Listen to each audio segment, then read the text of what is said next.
So hello and welcome back everyone to this another beautiful, wonderful video. In today's video, we're going to learn about law relating to torts. Now this is a chapter which is not just available over here in CS EET, but you can see this chapter on CS Executive also. So whatever I'm going to teach you over here in CS EET, it is going to reflect on your CS Executive modules also. Understood? So you have to understand this chapter very, very properly. अब इस chapter में है क्या? हम लोग सीखने वाले हैं टॉर्ट्स. अब टॉर्ट्स क्या होता है सबसे पहले वो समझते हैं हम लोग. नॉर्मली ये जो टॉर्ट होता है ना, ये इसका मतलब होता है रॉन्ग. टॉर्ट का मतलब ही होता है रॉन्ग. टॉर्ट का मतलब क्या होता है रॉन्ग. अब इस रॉन्ग को भी हम लोग दो प्रकार से डिवाइड कर सकते हैं. पहला होगा क्रिमिनल रॉन्ग, दूसरा होगा सिविल रॉन्ग. अच्छा सर ये बताओ कि इन दोनों में डिफरेंस क्या है, criminal wrong and civil wrong में. Criminal wrongs are very very serious crimes. ठीक है. और ये जो सिविल रॉन्ग होता है, दे आर लेस सीरियस. ठीक है, ये थोड़े कम सीरियस क्राइम्स है. अब serious crime in what sense अगर मैं बताऊं तो क्रिमिनल रॉन्ग्स में आपकी जो पनिशमेंट है वो बहुत डेडली पनिशमेंट है. वहाँ पे आपका क्रिमिनल रॉन्ग में पनिशमेंट आपका लाइफ इम्प्रिजनमेंट, फिर आपका capital punishment, hang till death, वो वाला पनिशमेंट जो है ना मिल जाता है. तो वहाँ पे सीरियस पनिशमेंट है. लेकिन जो टॉर्ट्स में आपको पनिशमेंट देखने को मिलता है ना, वो पनिशमेंट नॉर्मली जो है वो पनिशमेंट आपके फाइन्स के थ्रू, पेनल्टी के थ्रू हो सकता है. ठीक है, ये टॉर्ट्स में. अंडरस्टूड. तो ये लेस सीरियस क्राइम है, वो बहुत सीरियस क्राइम है. अंडरस्टूड. ये इतना क्लियर हो चुका है. तो टॉर्ट्स का मतलब क्या होता है? टॉर्ट्स का मतलब गलती करना, रॉन्ग करना. दो प्रकार की गलती हो सकते हैं. एक होता है सिविल रॉन्ग, दूसरा होता है क्रिमिनल रॉन्ग. अब टॉर्ट्स कौन से प्रकार की गलती है? टॉर्ट्स जो है वो सिविल रॉन्ग है, वो सिविल वाले रॉन्ग है. Got it. अब इसका थोड़ा हिस्ट्री देखेंगे हम लोग. ये जो टॉर्ट है ये एक प्रकार का फ्रेंच वर्ड है जिसका मतलब होता है रॉन्ग इंग्लिश में. अब ये जो टॉर्ट है ये भी आया from a Latin word which is called टॉर्टम. Okay, ये थोड़ा हिस्ट्री था कि कहाँ से आया ये वर्ड टॉर्ट.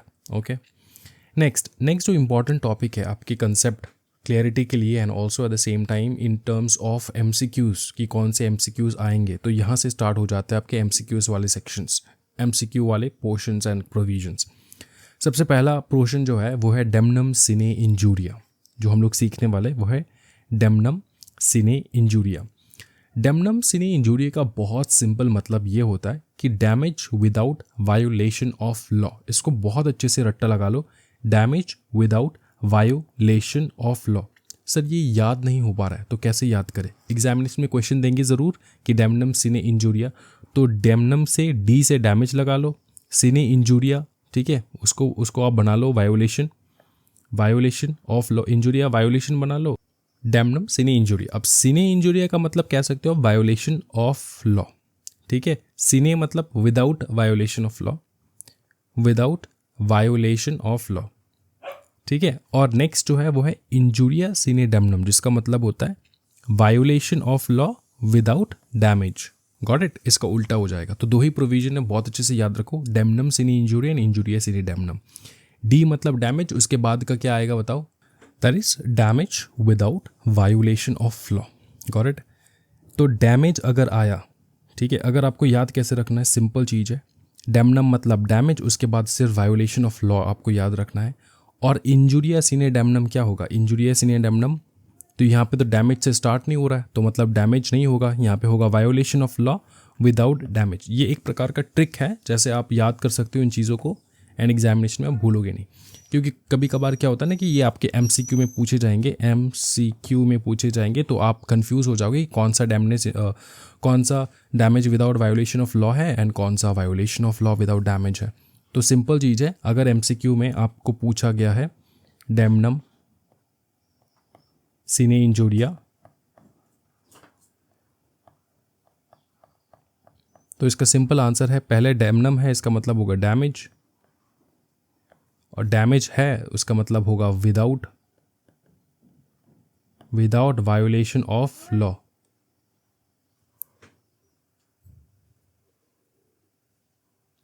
ठीक है, इतना सिंपल आपको समझ में आ रहा है. और इंजूरिया सिने डेमनम इंजुरिया सीने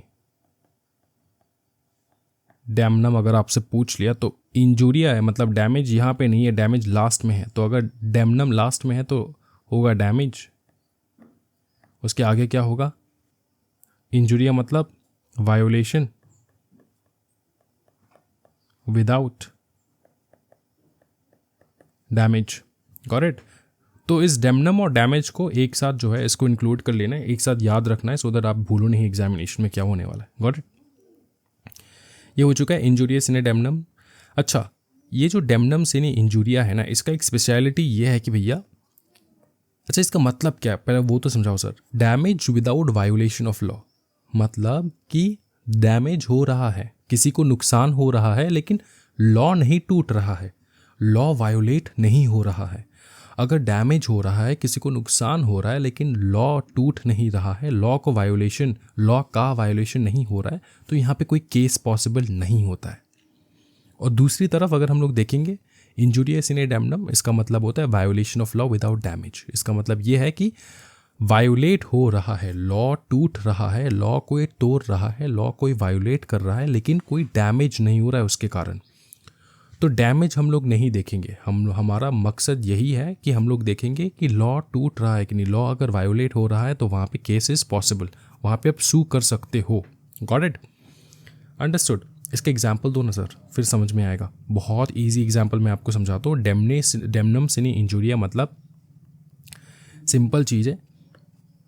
डैमनम सिने इंजुरिया, डैमनम सिने इंजुरिया, इसका मतलब समझो, बहुत ब्यूटीफुल मतलब है। मतलब ये है कि डैमेज हो रहा है, लेकिन लॉ जो है वो वायोलेट नहीं हो रहा है। इसका एक एग्जांपल दो सर। जैसे कि दो वेजिटेबल वेंडर्स पकड़ लो, ये एक वेजिटेबल वेंडर, ये दूसरा वेजिटेबल वेंडर, दोनों एक साथ बिजनेस कर रहे हैं। ठीक है, दोनों एक साथ बिजनेस कर रहे हैं। अब ये जो है पिछले 1 साल से बिजनेस कर रहा है, और ये जो है पिछले 10 साल से बिजनेस कर रहा है। तो 10 साल से ये अकेले बिजनेस कर रहा था, तब उसको बहुत ज़्यादा प्रॉफिट होता था। क्या होता था? प्रॉफिट। और ये जैसे 1 साल पहले ये आया तो इसका प्रॉफिट जो है वो डिक्रीज हो गया, क्योंकि प्रॉफिट शेयरिंग हो गया। अभी ये वाला इस वाले वेजिटेबल वेंडर के पास भी कस्टमर्स जो है वो जाते हैं। पहले इसके पास बहुत सारे कस्टमर्स थे, लेकिन अब कस्टमर्स डिवाइड हो चुके हैं, कुछ कस्टमर्स यहाँ जा रहे हैं, कुछ कस्टमर्स यहाँ जा रहे हैं। तो डैमेज हो रहा है कि नहीं इस बंदे को? बताओ ना, इस वाले बंदों को डैमेज हो रहा है? आंसर है हाँ, डैमेज तो हो रहा है। तो अगर डैमेज हो रहा है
तो इसको नुकसान तो हो रहा है ना, डैमेज हो रहा है, प्रॉफिट घट चुका है, इसको डैमेज हुआ है, नुकसान हो रहा है उसका प्रॉफिट का। हाँ सर हो रहा है, लेकिन क्या ये जो है ये इसके ऊपर केस कर सकता है? क्या केस हो सकता है? पॉसिबल है? केस पॉसिबल नहीं है, केस इज़ नॉट पॉसिबल। क्यों केस पॉसिबल नहीं है सर? केस इसलिए पॉसिबल नहीं है क्योंकि डैमेज तो हुआ है, लेकिन लॉ टूटा नहीं है। देखो, हर किसी को हक है कि वो बैठ के क्या करेगा बताओ, वो अपना बिजनेस करेगा, है ना। एक कॉम्पिटिटिव वर्ल्ड में बिजनेस होता ही रहेगा, ठीक है। ये समझ में आता। ये केस नहीं कर सकता। क्यों केस नहीं कर सकता सर? केस इसलिए नहीं कर सकता क्योंकि भैया इसको जो है, इसको डैमेज तो ज़रूर हुआ है, लेकिन ये रूल्स के अगेंस्ट नहीं है, ये किसी भी लॉ के अगेंस्ट नहीं है, तो इसका मतलब यहाँ पे केस पॉसिबल नहीं है। डैमनम से नहीं, इंजरी डैमेज हुआ है लेकिन इंजरी लॉ जो है वो टूटा नहीं है। Got it? ये है। अब इसका उल्टा जो है वो है इंजुरिया सिने डैमनम। ये समझ लो अच्छे से, इंजुरिया सिने डैमनम। इंजुरिया सिने डैमनम का मतलब क्या होता है? इंजुरिया सिने डैमनम का मतलब होता है, क्या है बताओ? इंजुरिया सिने डैमनम, ठीक है। इंजुरिया सिने डैमनम, इंजुरिया का मतलब होता है वायोलेशन, सिने का मतलब होता है विदाउट, डैमेज। तो सर ऐसे कैसे सर? एक केस का एग्जांपल बता दो जहां पे वायोलेशन हो रहा है लेकिन किसी को नुकसान नहीं हुआ। तो एक एग्जांपल मैं आपको बताता हूँ, बहुत बहुत ब्यूटीफुल एग्जांपल है। एक बंदा है जिसका नाम है बंटी, ठीक है, जिसका नाम है क्या बताओ? बंटी। अभी जो बंटी है ये स्कूल से आ रहा था। कहाँ से? स्कूल से आ रहा था। अब स्कूल के से आने के टाइम पे उसने क्या किया, सामने एक जो है ना डॉग था, डॉगी, ठीक है। डॉगी को इसने पत्थर फेंक दिया डॉगी के ऊपर। अब डॉगी इसके पीछे भाग रहा है। अब ये भागते भागते वो क्या हुआ, एक प्राइवेट प्रॉपर्टी में ना वो घुस गया। प्राइवेट प्रॉपर्टी, फेंसिंग वेंसिंग लगवाया था वहाँ पे, ये घर था और एक प्राइवेट प्रॉपर्टी था। और यहाँ पे बहुत बड़े बोर्ड में ना लिखा था कि ट्रेसपासर्स, जो ट्रेसपासर्स थे ना उनके ऊपर पेनल्टी है 1000 रुपीज़, ठीक है, 1000 रुपीज़। अब एक चीज़ समझो, ये जो बंटी है ये भागते भागते क्या किया होगा, उसने ट्रेसपासिंग किया होगा, राइट। उसने ये जो वॉल है, दीवार है, प्राइवेट प्रॉपर्टी है, उसमें एंटर कर लिया। जैसे उसने एंटर कर लिया, वहाँ का जो सिक्योरिटी गार्ड था उसको पकड़ लिया, ठीक है। पकड़ने के बाद उसको बोल रहा है कि तूने एंटर कैसे किया। बंटी कह रहा है मेरे पीछे कुत्ते पर गए थे, अब क्या करे। सिक्योरिटी गार्ड कह रहा है कि ये ट्रेसपासर्स यहाँ पे अलाउड नहीं है, यू हैव टू पे a fine of around 1000 rupees. Bunty कह रहा है यार मैं स्कूल का बच्चा हूँ, मैं कैसे पे करूँगा। अब यहाँ पे बंटी ने अपने पापा को लेकर आए और यहाँ पे सिक्योरिटी गार्ड ने अपने ओनर को लेकर आए, घर के ओनर को, ठीक है। तो दोनों के बीच में फाइट हुआ। अब 1000 रुपये के लिए दोनों ने डिसाइड किया कोर्ट जाएंगे। अब कोर्ट में क्या डिसीजन आया होगा सोचो। कोर्ट ने बोला है कि भैया ये जो है ना ये एक प्रकार का टॉर्ट हुआ है, एक प्रकार का सिविल क्राइम है। और सिविल क्राइम में बेटा हम लोग नहीं देखते कि तुम्हारा मंशा था कि नहीं था, मेंस रिया है नहीं है, था नहीं था, ये चीज़ हम लोग नहीं देखते। अब सर ये मेंस रिया क्या है, ये कौन सा टॉपिक है सर? मेंस रिया का मतलब होता है गिल्टी माइंड। मेंस रिया का मतलब होता है गिल्टी माइंड। गिल्टी माइंड जो है ना, ये गिल्टी माइंड का जो चीज़ है ये हम लोग क्रिमिनल रॉन्ग में जो है देखते हैं। अगर गिल्टी माइंड रहा, अगर आप गिल्टी थे, अगर आपने जानबूझ के किया ये चीज़, ठीक है, तभी जाके आपको पनिशमेंट मिलेगा, वरना पनिशमेंट नहीं मिलता है क्रिमिनल रॉन्ग में। लेकिन सिविल रॉन्ग में अगर आपका मेंस रिया था नहीं था, दोनों केसेस में आपको पनिशमेंट मिलने वाला है। तो अगर आपने जानबूझ के ट्रेसपासिंग किया नहीं किया फ़र्क नहीं पड़ता, आपके ऊपर पनिशमेंट लगने वाला है। Got it? अब तो 1000 रुपये का फाइन पे किया बंटी ने। Got it? क्यों सर? क्योंकि यहाँ पे तो सर डैमेज नहीं हुआ। तो क्या हुआ? डैमेज नहीं हुआ लेकिन वायोलेशन तो हुआ ना, लॉ का, रूल्स का वायोलेशन हुआ। तो हम लोग का मेन मोटिव जो है, मेन इंटेंशन यही रहता है हमेशा कि कभी भी डैमेज अगर हो तो हो, कोई टेंशन वाली बात नहीं, लेकिन रूल्स जो है उसके अंदर रह के तुम डैमेज करो। जैसे कि तुम बिजनेस स्टार्ट कर दो अपना, रूल्स के अंदर रह के तुम डैमेज कर रहे हो, कोई टेंशन वाली बात नहीं। और यहाँ पे डैमेज तो हुआ नहीं लेकिन रूल्स तुमने तोड़ दिया, तो वहाँ पे सिविल रॉन्ग हो गया, तो भैया टॉर्ट्स फाइन भरना पड़ेगा तुमको। Got it? चलो आगे देखेंगे हम लोग। ये हो गया injury cine damnum and damnum cine injury. यहाँ पे मैंने थोड़ा बहुत टाइम लगाया है इसको एक्सप्लेन करने के लिए, क्योंकि ये इंपॉर्टेंट है आपके ज़िंदगी भर, ये आपको पढ़ना है, एग्जीक्यूटिव में भी पढ़ना है आपको ये चीज़, ठीक है। नेक्स्ट हम लोग थोड़ा स्पीड में जाएंगे क्योंकि एक रिविजन वीडियो है। मेंस रिया जो मैंने एक्सप्लेन कर रहा था यहाँ पे आपको, मेंस रिया देखेंगे हम लोग। मेंस रिया का मतलब क्या होता है? मेंस रिया का मतलब होता है गिल्टी माइंड। गिल्टी माइंड का मतलब, अभी ये इसका पूरा एक मैक्सिम है, मैक्सिम में लिखा होता है एक्टस नॉन फेसिड रियम निसी मेंसेट रिया। क्या बताओ? एक्टस नॉन फेसिड रियम निसी मेंसेट रिया, इसका मतलब क्या होता है? इसका मतलब, इसके लैटिन टर्म है, इसका मतलब इंग्लिश में होता है कि द एक्ट इटसेल्फ, जो कार्य तुम कर रहे हो, कार्य, एक्ट इक्वल्स टू कार्य, जो कार्य तुम कर रहे हो, does not create a guilty intent. ठीक है, अ गिल्टी डज नॉट, गिल्टी नहीं, गिल्ट, ठीक है, does not create a guilt in absence of a guilty mind. कि मतलब जो तुम कार्य कर रहे हो, एक्ट कर रहे हो, वो कार्य किसी को गिल्ट में नहीं डालता है, किसी को वो कार्य जो है वो गिल्ट में नहीं डालेगा। ठीक है, गिल्ट मतलब क्या? गिल्टी मतलब ये कि हाँ मैंने कुछ गलत काम किया है, वो वाला गिल्ट। ठीक है, तुम कोई भी काम कर रहे हो, वो कार्य जो है वो तुमको गिल्ट में नहीं डालने वाला, जब तक कि ना तुम्हारे मन में गिल्टी हो, जब तक कि ना तुम्हारे मन में गिल्टी हो। तुमको एक बहुत अच्छे तरीके से समझा रहा हूँ मैं, सुनो। अच्छा देखो, मैं तुमको समझाता हूँ। ये एक महिला है, ठीक है, ठीक है, एक बिल्डिंग जो था, बिल्डिंग कोलैप्स कर गया, महिला जो है बिल्डिंग के नीचे अटक गई। वहाँ पे एक डॉक्टर आया, रेंगते रेंगते डॉक्टर आया, कोलैप्स जो जो कुछ भी था उसके नीचे, bricks and woods and everything, उसके नीचे वो डॉक्टर आया, उसको देखा महिला को। अब डॉक्टर जैसे अंदर आया ना, वहाँ पे एक बड़ा सा कुछ दरवाज़ा था, वो गिर गया और डॉक्टर भी यहाँ पे अटक गया। कोलैप्स्ड बिल्डिंग था। डॉक्टर के पास फर्स्ट एड किट था। डॉक्टर ने देखा महिला को, देखा कि इनके पैर में जो है ना एक बहुत बड़ा रॉड जो है वो घुसा हुआ है। अब डॉक्टर देख के महिला को कह रही है कि महिला जी, अगर मैंने आपके पैर को एम्प्यूटेट नहीं किया, नहीं काटा, तो आपका पूरा बॉडी जो है वो इन्फेक्ट हो जाएगा ना, आप मर जाओगे।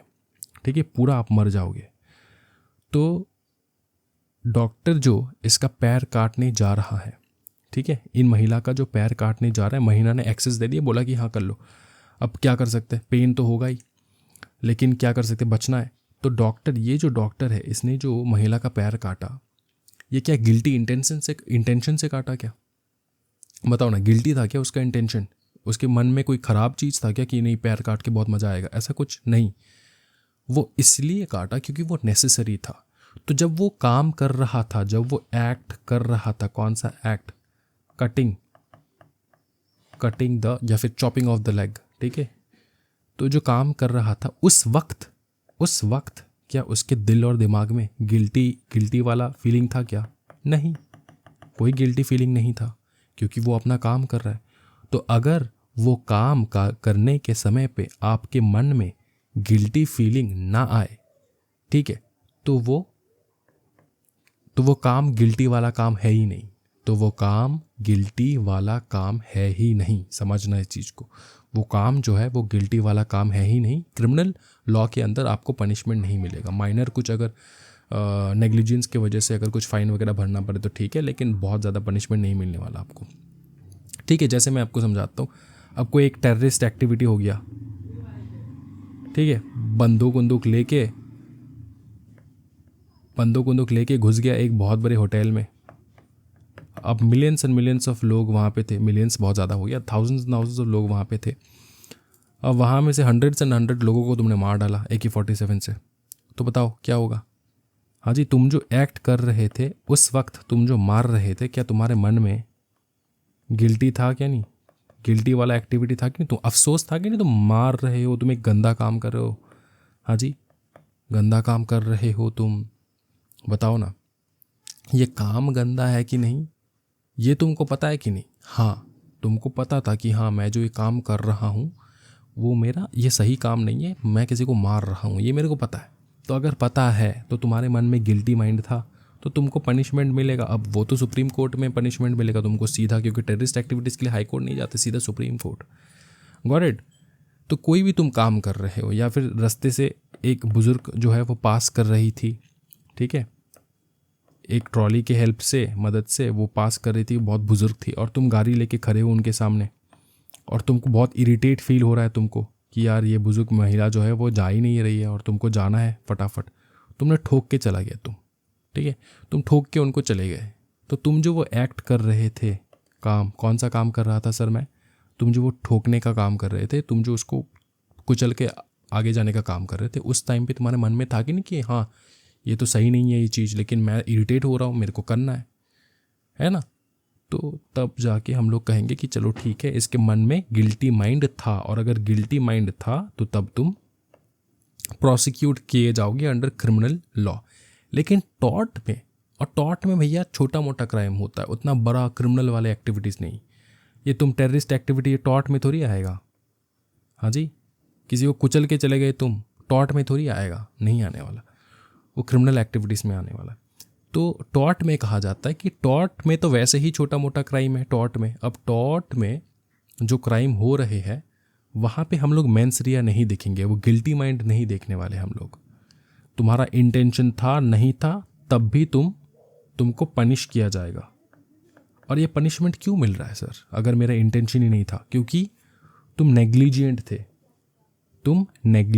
तुमने जो है अच्छे से, तुम्हारा जो फोकस था तुमने नहीं लगा रास्ते के ऊपर, तुमने बाई मिस्टेक किसी को उड़ा दिया और उसको एक्सीडेंट हो गया, उसको पेमेंट करना है तुमको, क्योंकि वो हॉस्पिटलाइज्ड है, तुमको पे करना है, ऑब्वियसली पे करना है, गॉट इट, फॉर हर और his expenses, medical bills and all that stuff, understood? तो टॉर्ट्स में हम लोग नहीं देखते ये चीज़।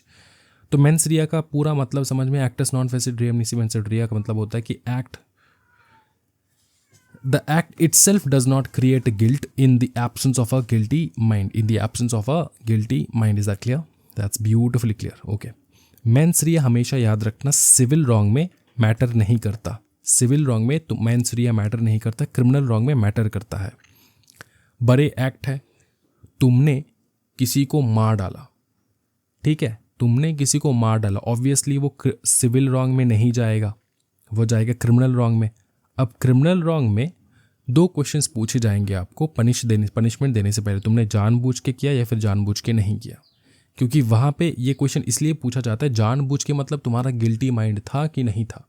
क्योंकि सुनो, तुम सेल्फ डिफेंस में भी किसी को मार सकते हो, तो मेरा तो इंटेंशन नहीं था कि मैं उसको मार डालूँ, लेकिन क्योंकि मैं सेल्फ डिफेंस कर रहा था, मैं अपने आप को बचा रहा था, तो उतने में उसको लग गया एंड वो मर गया, गॉट इट?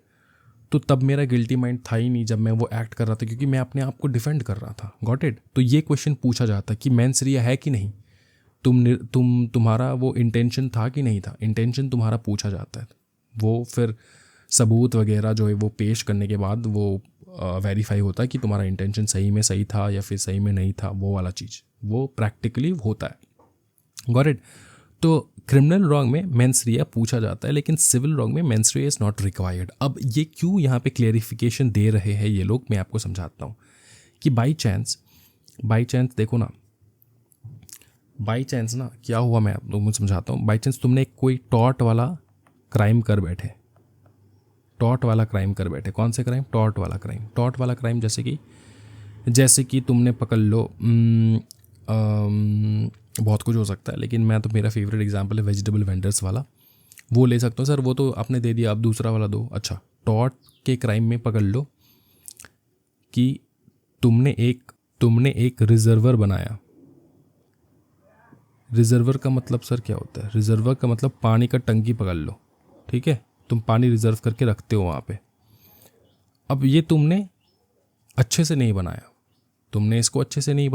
तुमने किसी को कॉन्ट्रैक्ट दिया था बनाने के लिए, उसने बनाया, उसने अच्छे से नहीं बनाया, वो टूट गया, पकड़ लो, टूट गया, पानी सब लीक करके तुम्हारा जो नेबर है उसके घर में वो सुखा रहा था। क्या सुखा रहा था सर? गांजा? नहीं, गांजा नहीं। ये जो घर है ना, दूसरा वाला घर, इसमें रेड चिलीज़ का बिजनेस करते हैं वो लोग, तो रेड चिलीज़ वो सुखा रहे थे, ठीक है, रेड चिली सुखा रहे थे, और तुम्हारा पूरा पानी आके उनका रेड चिलीज़ का डिलीवरी था आज, सब भिगा दिया। अब वो रेड चिलीज़ जो है वो नहीं जा सकती, क्योंकि वो they are not dry any मोर।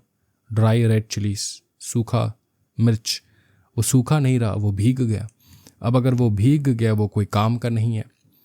अब कोर्ट में गए दोनों पार्टी, ये वाला पार्टी कोर्ट में गए। अब दोनों पार्टी जैसे कोर्ट में गए, कोर्ट ने पूछा कि हुआ क्या, तुमने बताया कि ऐसा बात है। कोर्ट ने तुमको बताया कि भैया तुमको पेमेंट करना है, जितना भी तुम उसको लॉस हुआ है, जितना भी अगले वाले ये सेकंड वाले पार्टी को लॉस हुआ है रेड चिलीज़ का, उतना तुमको पेमेंट करना है। अब आपने पूछा जज साहब लेकिन मैंने तो ये जानबूझ के किया नहीं, मैंने तो ये जानबूझ के किया नहीं, मैंने तो ये रिजर्वर जो है जानबूझ के ख़राब बनाया नहीं सर। तो जज साहब तुमको बताएगा भैया ये है टॉर्ट, यहाँ पे हम लोग गिल्टी माइंड नहीं देखते। गिल्टी माइंड जो है वो हम लोग देखते ही नहीं है। तुमने जानबूझ के किया नहीं किया मेरे को फ़र्क नहीं पड़ता, तुमको पेमेंट करना है, क्योंकि तुम्हारे नेग्लिजेंस की वजह से ये चीज़ हुआ है। Got it, understood? समझ में आ रहा ना किस लिए हम लोग टॉर्ट में बता रहे हैं यहाँ पे बार बार की मेंस रिया का ज़रूरत नहीं है। जज साहब भी तुमको बता देगा बेटा टॉर्ट है ये, यहाँ पे मेंस रिया नहीं देखेंगे, यहाँ पे गिल्टी माइंड नहीं देखेंगे, यहाँ पे तुमने इंटेंशनली किया नहीं किया वो नहीं देखेंगे। अगर तुम्हारे वजह से किसी और को नुकसान हुआ है तो तुम भरोगे। ठीक है सर, बहुत ब्यूटीफुली एक्सप्लेन हो चुका है, इससे अच्छा तो बेटा क्या ही बताऊँ मैं। अच्छा, ये समझ में आ चुका है। अब है टॉर्टियस लाइबिलिटी। 3 प्रकार के लाइबिलिटीज़ होते हैं। टॉर्टियस लाइबिलिटी बहुत फास्ट देखेंगे इसको हम लोग फटाफट। टॉर्टियस लाइबिलिटी 3 प्रकार के लाइबिलिटी होता है। पहला होता है स्ट्रिक्ट एंड एब्सोल्यूट लाइबिलिटी, दूसरा होता है आपका विक्रियस लाइबिलिटी, तीसरा होता है vicarious liability of the state. समझना, स्ट्रिक्ट एंड एब्सोल्यूट लाइबिलिटी का मतलब क्या होता है। स्ट्रिक्ट एंड एब्सोल्यूट लाइबिलिटी में 3 डिविजन्स हैं। एक है इनएविटेबल एक्सीडेंट, दूसरा है इनएविटेबल मिस्टेक, तीसरा है रॉन्ग कमिटेड बाय अदर्स। ठीक है, क्या बताओ, रॉन्ग कमिटेड बाय अदर्स, ये आ जाता है तीसरे नंबर पे। अब समझो, तीनों केसेस में आपको पनिशमेंट मिलने वाला है। ठीक है, एब्सोल्यूट लाइबिलिटी तुम्हारे ऊपर होने वाला है। एक होता है इनएविटेबल एक्सीडेंट। इनएविटेबल एक्सीडेंट कुछ ऐसा एक्सीडेंट हो जाना जो आपके कंट्रोल में था नहीं, जो आप रोक भी नहीं सकते थे। ठीक है, जैसे मैंने यहाँ पे एक पानी का टंकी का एग्जांपल दिया ना आपको, ये पानी का टंकी, सेम एग्जांपल यहाँ पर मैं देने वाला हूँ तो आपको बहुत ब्यूटीफुली। पहला जो है वो है इनएविटेबल एक्सीडेंट। इनएविटेबल एक्सीडेंट में आता है बहुत world famous case Ryland versus Fletcher. ठीक है, राइलैंड वर्सेस फ्लेचर में हुआ क्या था, देखो ये सेम केस हुआ था। ये जो रिजर्वर है ना राइलैंड वर्सेस फ्लेचर में, एक पार्टी ने इसे रिजर्वर बनाया, पानी का टंकी, ठीक है, इंडिपेंडेंट कॉन्ट्रैक्टर से बनवाया, और उसके बगल में एक घर था, या फिर एक कह सकते हो कि एक बंदा रहता था जो कोल माइनिंग करता था। क्या बताओ, कोल का माइनिंग, ठीक है, कोयला का माइनिंग करता था। अब जैसे ही इसका रिजर्वर फटा, कैसे फटा सर, ये जो रिजर्वर बनाया गया ना, इसके नीचे जो है ना पुराने कोल माइनिंग होता था। इसके नीचे जहाँ पे उसने रिजर्वर बनाया ना, यहाँ पे पुराने कोल माइनिंग। अच्छा, कोल माइनिंग कैसे होता है पता, बम लगा के उसको ब्लास्ट कर देते, फिर नीचे से जैसे भी पत्थर वत्थर सब बाहर निकल जाते, कोल निकलता है। तो वैसे ही वहाँ पे ना कुछ शाफ्ट्स थे, माइनिंग शाफ्ट्स, जो पुराने शाफ्ट्स थे, पुराने बम थे जो फटे नहीं थे, फटाया नहीं गया था, वैसे ही पड़े थे। अब पानी के लोड की वजह से वो फट गया, और जैसे ही फट गया क्या हुआ, इससे यहाँ से पानी निकल के सीधा चला गया अपने रिजर्वर में, अपने नेक्स्ट वाले बंदे के घर के कोयला खदान जो है वहाँ पे चला गया। अब कोयला क्या होता है, कोयला होता है ड्राई, वो ड्राई है तो वो जलेगा, अगर वेट है तो नहीं जलेगा, उसको सुखाना पड़ेगा, ख़राब हो जाएगा। तो इसलिए इसका जो पूरा कोयला का जो भी उसने स्टॉक रखा था पूरा ख़राब हो गया, पूरा वेस्ट हो गया। इसके कारण यहाँ पे क्या हुआ कि ये जो राइलैंड वर्सेस फ्लेचर है, ये वाला केस डेवलप हुआ, जहाँ पे कोर्ट ने भी बताया बेटा तुम्हारा ड्यूटी था कि तुम अपने जो भी रिजर्वर बना रहे हो, पानी का टंकी वगैरह बना रहे हो, वो अच्छे से तुम बनाओगे, सब कुछ मतलब प्रॉपरली लैंड को यूज़ करोगे। तुम जो ये लैंड को यूज़ किए हो ना, वो नेचुरल यूज़ ऑफ लैंड है नहीं, नेचुरली तुमने यूज़ नहीं है। कि कौन बनाता है इतना बड़ा टंकी अपने घर के ऊपर, और अगर घर के ज़मीन के ऊपर तुम बना भी रहे हो सही बात है, लेकिन उसकी पहले रिसर्च वगैरह कर लेना चाहिए था। तुम्हारा जो माटी है, ज़मीन है, उसका अच्छे से प्रॉपरली रिसर्च करने के बाद फिर तुम जाके ऐसे रिजर्वर बनाओगे, वरना तो भैया इसके नीचे कुछ भी हो सकता है। फिर तुम्हारा गलती है। नेग्लिजेंट कौन था, तुम थे, क्योंकि तुमने रिसर्च वगैरह नहीं किया, तुमने बहुत प्रॉपर टेस्टिंग नहीं करवाया सॉइल का, ज़मीन का, तो इसलिए तुमको भरना होगा। तो ये है इनएविटेबल एक्सीडेंट, ये एक प्रकार का एक्सीडेंट था, राइट। राइलैंड वर्सेस फ्लेचर में ये एक प्रकार का एक्सीडेंट था जो इनएविटेबल था। जैसे थैनोस कहता है ना, आई एम इनएविटेबल, वही। तो जज ने भी कह दिया आई एम आयरन मैन, तो तुमको तो भरना है ही। ठीक है, रायलैंड वर्सेस फ्लेचर में समझ में आ चुका है। स्ट्रिक्ट है, यहाँ पे स्ट्रिक्ट लाइबिलिटी है। दूसरा है इनइविटेबल मिस्टेक का जैसे मैंने आपको एग्जांपल दिया ट्रेस पासर ऑफ लैंड का, वहाँ पर भी मैंने आपको बताया कि तुमने ट्रेस पास किया, मिस्टेक किया, गलती किया, लेकिन लॉ टूटा है। अगर लॉ टूटा है तुमको भरना है। नेक्स्ट है रॉन्ग कमिटेड बाय अदर्स। यहाँ पे है एक्ट ऑफ सर्वेंट मास्टर। तुम्हारे सर्वेंट ने किसी दूसरे के घर में जाके, या फिर एक काम करो, तुम्हारे सर्वेंट मतलब कोई वो बंदा जो गाड़ी चला रहा है, पकड़ लो ड्राइवर, उसने किसी और गाड़ी को ठोक दिया। ठीक, अब बताओ एक चीज़ कि तुम पैसा भरोगे, तुम्हारा ड्राइवर पैसा भरेगा। तुम ऑब्वियसली तुम भरने वाले हो, राइट, तुम भरने वाले हो, तुम्हारा ड्राइवर था। तो तुम्हारे सर्वेंट ने कोई ऐसा एक्ट किया जिसके कारण डैमेज हुआ है, वो इनएविटेबल मिस्टेक, ये भी एक प्रकार का जो है रॉन्ग था जो कि सर्वेंट ने कमिट किया, लेकिन आपको भरना है इस चीज़ को। Got it? Is that clear? बहुत ज़्यादा ब्यूटीफुल सर। नेक्स्ट हम लोग जो देखने वाले वो है ये विक्रियस लाइबिलिटी। विक्रियस लाइबिलिटी में भी एक मैक्सिम आता है जिसको हम लोग कहते हैं क्वी फेसिट पर एलियम फेसिट पर से। बताओ फिर से, क्वी फेसिट पर एलियम फेसिट पर से, क्वी फेसिट पर एलियम फेसिट पर से। इसका मतलब क्या होता है? He who acts through another is acting from himself.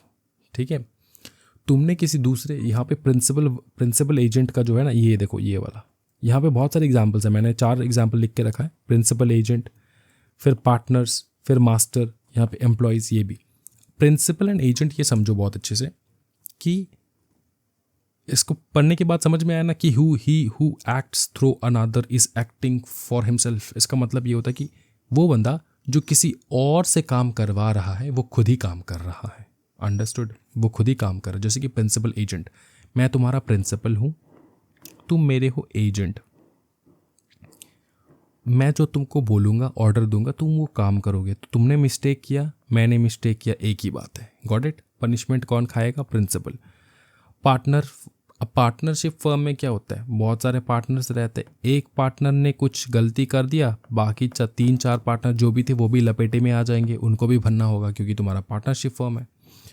Next है मास्टर सर्वेंट, ये तो मैंने एक्सप्लेन कर ही दिया, ये भी यहाँ पे आ जाता है। ठीक है ना, यहाँ पे विक्रियस लाइबिलिटी में मास्टर सर्वेंट वाला भी आ जाता है। फिर है एम्प्लॉयर एंड इंडिपेंडेंट कॉन्ट्रैक्टर। तुम हो एम्प्लॉयर, तुमने इंडिपेंडेंट कॉन्ट्रैक्टर को काम दिया करने के लिए। ठीक है, जैसे एग्जांपल दो ना सर, इंडिपेंडेंट कॉन्ट्रैक्टर का एग्जांपल तो बहुत बढ़िया। सुनो ना, तुमने घर रेनोवेशन के लिए किसी को कॉन्ट्रैक्ट दिया, तुमने अपने घर को रेनोवेट करने के लिए किसी को कॉन्ट्रैक्ट दिया। तुम्हारा जो रूम था ना, एक बिल्डिंग के सबसे ऊंचे माले में था, ऊंचे माले के खिड़की को जो है वो बना रहे थे, रिनोवेट कर रहे थे। खिड़की के सामने उसने रख दिया हैमर। ठीक है, उसने हथौड़ा रख दिया खिड़की के सामने। जैसे हवा आया, खिड़की का एक जो क्या था इसके, खिड़की का क्या होता है वो पैनल, वो आके हैमर के साथ टकराया और हैमर ऊपर से नीचे गिर गया। नीचे में एक बंदा जा रहा था, उसके माथे में गिरा, वो हो गया बेहोश वहीं पे। ठीक है, मर नहीं गया लेकिन बेहोश हो गया। अब एक चीज़ बताओ, यहाँ पे है एम्प्लॉयर और इंडिपेंडेंट कॉन्ट्रैक्टर। ठीक है, किसने गलती किया? इंडिपेंडेंट कॉन्ट्रैक्टर ने गलती किया, उसका ही एम्प्लॉय ने ऐसा गलती किया। भरेगा कौन? तुम एम्प्लॉयर, जो तुम एम्प्लॉयर हो ना, तुम भरोगे। अंडरस्टूड? हाँ जी, तुमने एम्प्लॉय किया ना इनको काम करने के लिए, तो तुम्हारे घर के सामने ऐसा कुछ कांड हो गया, तुमको देख के रखना चाहिए था कि सही काम सब काम सही से हो रहा है कि नहीं। तो इस टाइप के केसेस में भी एम्प्लॉयर फंस जाता है। Got it? नेक्स्ट है vicarious liability of the state. Vicarious liability of the state में 2 ही क्वेश्चन पूछा जाता है। अच्छा, vicarious liability of the state का मतलब क्या होता है? कि गवर्नमेंट, स्टेट मतलब गवर्नमेंट, स्टेट मतलब वो स्टेट गवर्नमेंट नहीं, ये मतलब पूरा सेंट्रल सब कुछ गवर्नमेंट। अब यहाँ पे स्टेट गवर्नमेंट भी आएगा, सेंट्रल गवर्नमेंट भी आएगा। समझो इस चीज़ को कि स्टेट गवर्नमेंट ने कोई गलती कर दी, स्टेट ने या फिर सेंट्रल ने, स्टेट का मतलब होता है गवर्नमेंट, सिंपल चीज़। स्टेट ने या फिर सेंट्रल ने कोई भी गलती की, स्टेट ने गलती की। अब उसकी वजह से स्टेट कह रहा है कि मैं पेमेंट नहीं करूँगा, मैं भरपाई नहीं करूँगा। क्या ये जायज़ है, नाजायज़ है? बताओ। एक केस में जायज़ है, एक केस में नाजायज़ है। एक केस में लीगल है, वो है कि अगर सॉवरियन फंक्शन की वजह से किया गया हो तो लीगल है। अगर नॉन सॉवरेन फंक्शंस की वजह से किया गया हो तो इलीगल है। कोर्ट जो है स्टेट को भरने के लिए बोलेगा अगर नॉन सॉवरेन फंक्शंस है तो। अगर सॉवरेन फंक्शन है तो छोड़ देगा। समझ में आ रहा है? सुनो हुआ क्या। Sovereign function, non sovereign function, समझो इसको।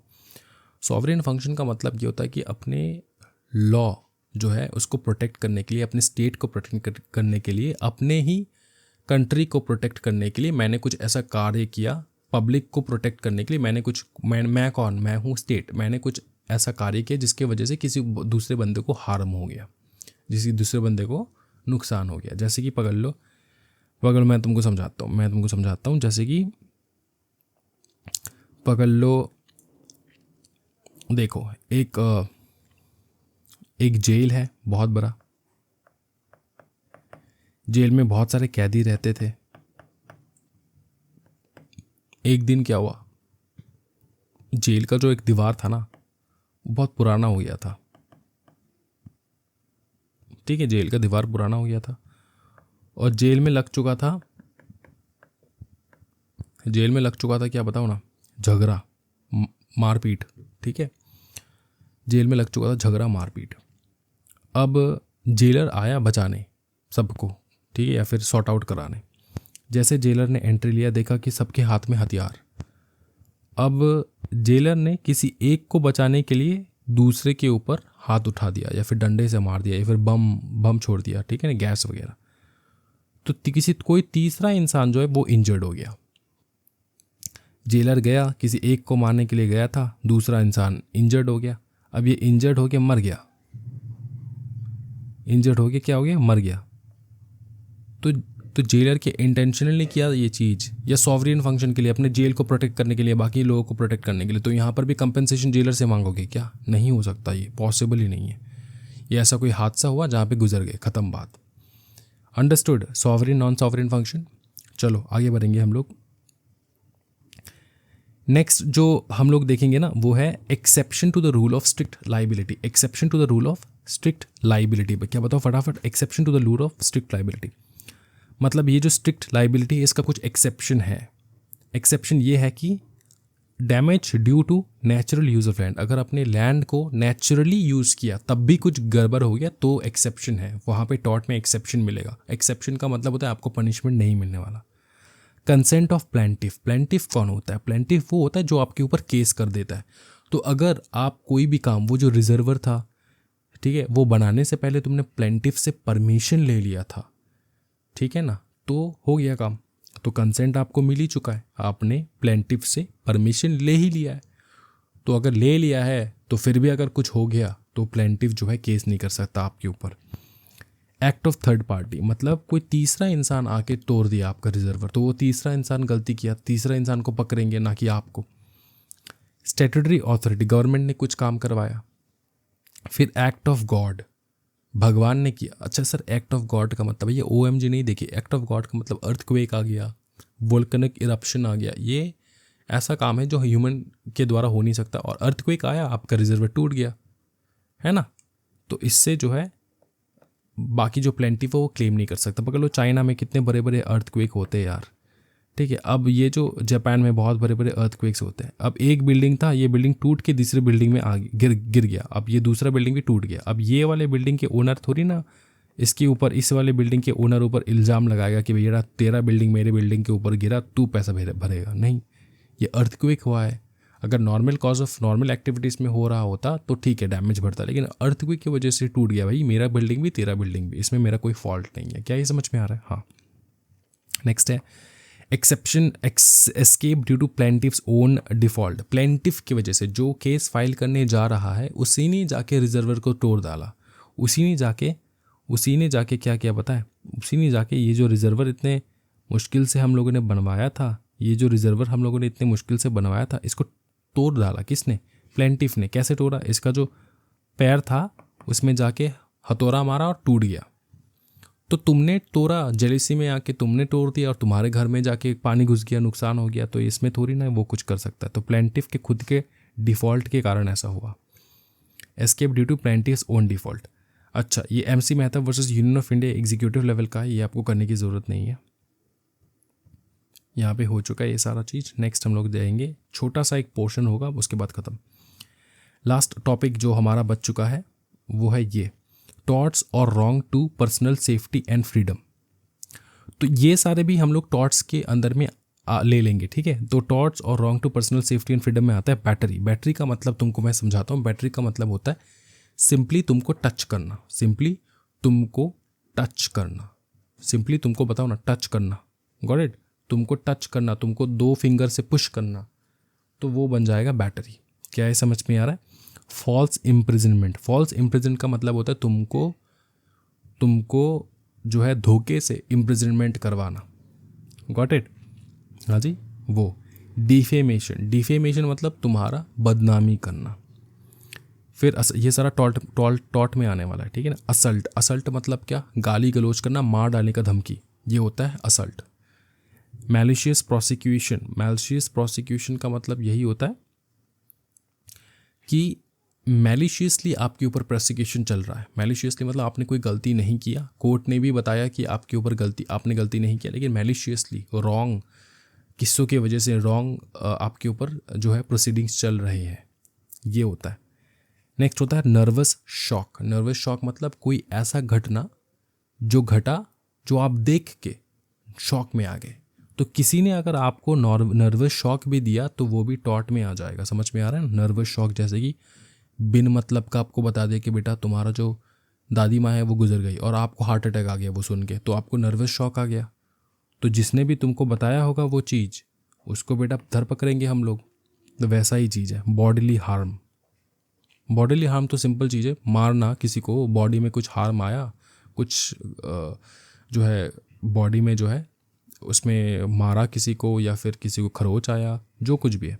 तो ये सब अगर आपके साथ हो रहा है तो वो टॉट के अंदर आ जाएगा, गॉट इट। डिफेमेशन भी, डिफेमेशन भी आपको कोई बदनाम कर रहा है, टॉट हो जाएगा, उसको पे करना है फाइन वगैरह।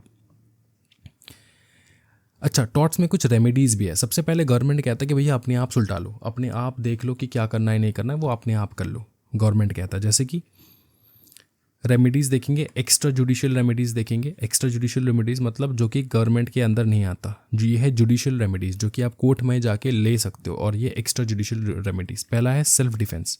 कोई तुमको मारना चाह रहा है, टॉट हो रहा है, बैटरी हो रहा है। बैटरी का मतलब ही होना कि ये जो बैटरी यहाँ पे लिखा है मैंने, बैटरी का मतलब है कि कोई तुमको टच कर रहा है, तुमको पुश कर रहा है, तो वो सेल्फ डिफेंस में उसको मार डालो।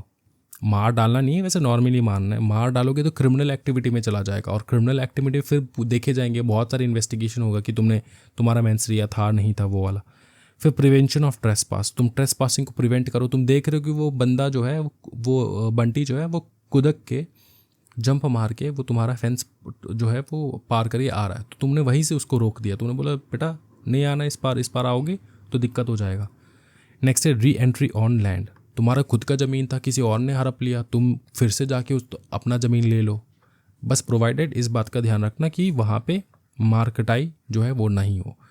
ऐसा नहीं है कि किसी बंदी ने तुम्हारा ज़मीन हथिया लिया और तुम जाके उसको क्लेम नहीं कर सकते। तुम क्लेम कर सकते हो, तुम जाके बात करके ले लो अपना ज़मीन। नहीं हो रहा है तब जाके कोर्ट आओ। रिकैप्शन ऑफ गुड, रिकैप्शन ऑफ गुड मतलब तुम्हारा जैसे गाय बकरी जो है वो किसी ने पकड़ के ले लिया, तो तुम्हारे पास पूरा राइट है कि तुम जाके वापस लेकर आ सकते हो उसको, सिर्फ प्रोवाइडेड दैट उसको मारना नहीं है, ठीक है ना। कुछ भी मतलब ऐसा चाकू से वार कर दिया क्योंकि तुम्हारा गाय उसने चोरी कर लिया, ऐसा नहीं। लॉ कहता है कि तुम जाके ला सकते हो बात उत करके, प्रोवाइडेड किसी को हार्म ना हो। लास्ट में abetment of nuisance. Abetment of nuisance का मतलब होता है कि कोई इंसान तुम्हारे साथ जो है गलत कर रहा है। गलत इन सेंस क्या कर रहा है कि तुम्हारे घर के सामने बहुत बड़े बड़े स्पीकर्स लगा दिए, दिन रात गाना बज रहा है, लाउड नॉइस हो रहा है, पोल्यूशन हो रहा है, इलीगल एक्टिविटीज़ हो रहे हैं, तो तुमको पूरा हक बनता है कि तुम उसको रोको, तुम जाके उसको बात करो। नहीं बन रहा है फिर आओ जुडिशियल में। जुडिशियल में जो कुछ भी तुमको दिक्कत आया उसके लिए तुमको डैमेजेस जो है वो दूसरा पार्टी पे करेगा, तुमको इंजंक्शन ऑर्डर मिलेगा, स्पेसिफिक रिस्टिट्यूशन ऑफ प्रॉपर्टी मिलेगा। स्पेसिफिक रेस्टिट्यूशन ऑफ प्रॉपर्टी का मतलब यही होता है कि अगर किसी ने तुमसे प्रॉपर्टी ले लिया तो हाँ हम लोग तुमको प्रॉपर्टी वापस करके देंगे। अंडरस्टूड। अब ये प्रॉपर्टी मतलब सिर्फ घर ज़मीन नहीं होता, बाकी कुछ भी होता है। प्रॉपर्टी मतलब एक तुम्हारा स्केल भी हो सकता है, पेंसिल भी हो सकता है, तो वो वाला चीज़, गॉट इट। ये जुडिशियल रेमेडीज़ तुमको मिलने वाला है।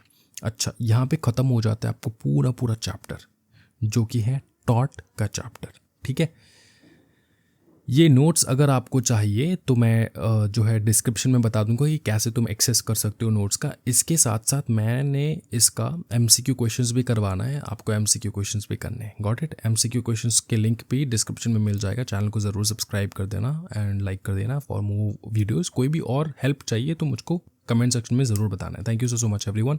Happy learning guys, bye bye and take care.